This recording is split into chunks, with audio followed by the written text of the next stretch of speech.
호주의 세계적인 에너지 개발 업체 우드사이드는 2007년부터 석유공사와 동해 심해 탐사를 벌였습니다. 우드사이드가 지난 2022년 작성한 평가 보고서입니다. 동해 탐사 지역 중에 대게와 집게가 새로 등장합니다. 2021년 대규모 3D 데이터까지 확보해 석유 가스 매장 가능성을 분석했습니다. 그런데 우드사이드는 이 두 지역에 대해 시추할 만한 유망 구조로 보기에는 위험성이 높다는 평가를 내렸습니다.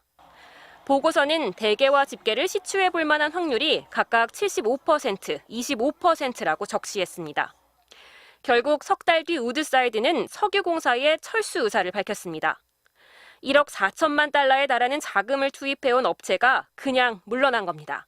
그런데 MBC 취재 결과 이번에 액트지오가 석유가스 매장 가능성이 높다고 제시한 유망구조 7개에 우드사이드가 포기한 대게와 집게 지역이 포함된 것으로 확인됐습니다. 같은 지역을 놓고 우드사이드와 액트지오가 정반대의 해석을 내놓은 셈입니다. 석유공사의 핵심 관계자는 MBC와의 통화에서 7개 유망구조에 대게와 집게가 포함된 것은 맞다면서도 분석 자료가 완전히 다르다고 해명했습니다. 인접한 6-1광구 중동부 대륙 사면과 대륙붕 3D 데이터 등을 추가 분석해 범위를 더 넓혔다고 설명했습니다. 우드사이드는 평가를 더 진전시키지 못한 채 철수를 결정한 것이라고 덧붙였습니다. 서공사에서 독자적으로 수행했던 대륙붕과 관련된 자료들, 또 그 대륙 사면과 관련된 자료들, 이 자료는 우드사이드가 분석을 안 했었고요. 한 정부 관계자는 엑슨모빌을 포함한 복수의 해외 석유 개발업체가 동해 광구 투자에 관심을 보이고 있다고 전했습니다. MBC 뉴스 장식입니다. 호주 석유 개발 업체 우드사이드가 동해 유전 탐사에 착수한 건 지난 2007년부터입니다.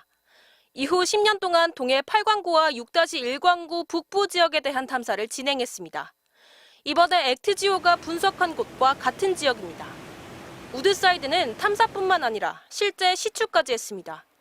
2012년에 주작공, 2015년엔 홍계공을 잇따라 시추를 했지만 모두 실패했습니다. 홍계공 시추 당시 석유공사는 22년치 사용분의 가스 확보가 기대된다는 보도자료까지 냈지만 실제 나온 건 물과 이산화탄소였습니다. 이후 2019년 탐사를 재개했고 2021년에는 2,000제곱킬로미터가 넘는 대규모 3D 탐사도 진행했습니다. 그럼에도 2023년 우드사이드는 미래 가치가 없다며 사업에서 철수했습니다. 2022년 1월부터 해석에 들어갔습니다. 그런데 2022년 3월에 이미 이 광구에서 철수하겠다는 의사를 통보했습니다. BHP사와 이미 그 합병 논의가 지속되고 있었던 것으로. 정부 측은 우드사이드와 액트지오가 분석한 자료가 다르다고 설명했습니다. 기존 8광구와 6-1광구 북부에서 석유공사와 우드사이드가 진행한 대규모 3D 탐사에 더해 석유공사가 자체적으로 실시한 6-1광구 중동부의 3D 탐사 자료까지 액트지오에 제공했다는 겁니다. 이번에 우리가 제시한 유망구조는 홍계구조와 주작구조와는 전혀 상관이 없는 새로운 유망구조 7개를 발견하신 겁니다. 하지만 이미 우드사이드가 진행한 탐사 지역과 액트지오의 분석 지역이 대부분 겹치는 상황이어서 석유 가스 추정치가 1년 만에 어떻게 이토록 크게 바뀌었는지에 대한 의문은 가라앉지 않고 있습니다. MBC는 우드사이드 측에 미래 가치가 없다고 판단한 구체적인 근거를 문의했지만 답변하지 않고 있습니다. MBC 뉴스 김세영입니다. 정유회사 출신인 더불어민주당 이현주 의원이 액트지오가 4년간 영업세를 체납했던 사실이 드러난 것과 관련해 시추가 아니라 국정조사를 해야 할 판이라고 직격했습니다. 이현주 의원은 SNS를 통해 액트지오가 4년간 영업세를 체납한 사실은 확인했지만 계약은 문제없었다는 우리 정부의 해명은 무슨 헛소리냐며 체납되어 자격 취소된 법인이 석유공사가 준 돈으로 체납을 해결하고 자격이 살아난 모양이라고 꼬집었습니다. 이 의원은 특히 액트지오는 여러 회사랑 계약을 했다는데 어째서 세금도 못 내고 매출이 3천만 원밖에 안 됐냐며 가이아나 유전 등 쟁쟁한 프로젝트에 참여했다는 포트폴리오는 어찌된 일인지 전혀 설명이 안 된다고 지적했습니다. 그는 석유공사는 4년간 세금도 못 낸 회사를 뭘 믿고 국민열세 수천억 원 수조를 투입하려 하냐며 좋은 탐사회사도 많은데 석유공사가 굳이 이 회사를 고집해 계약한 이유가 석연치 않다면서 시추가 아니라 국정조사를 해야 할 판이라고 강조했습니다.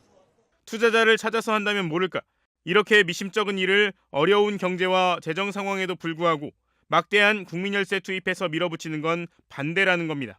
이 의원은 석유 개발은 본디 도박이랄 정도로 낮은 확률 게임이고 영일만이 어디 가는 것도 아니라면서 리스크는 액트지오가 아니라 우리들에게 있다며 재검토를 촉구했습니다. 이에 앞서 석유공사는 동해 가스전을 탐사 분석한 미국 기업 액트지오가 지난해 2월 한국석유공사와 계약 당시 법인 영업세를 체납한 상태였다고 밝혔습니다. 다만 석유공사는 액트지오가 영업세를 체납했더라도 텍사스 주법에 따라 법인격을 유지한 채 계약 체결이 가능했다며 석유공사가 액트지오와 지난해 체결한 용역 계약은 법적 문제가 없다고 설명했습니다. 앞서 시사인은 액트지오가 2019년 1월부터 2022년 3월까지 법인 자격 박탈 상태였다며 석유공사가 액트지오에 분석을 맡긴 2023년 2월에 액트지오는 법인 등록이 말소된 상태였다는 의미라고 보도했습니다.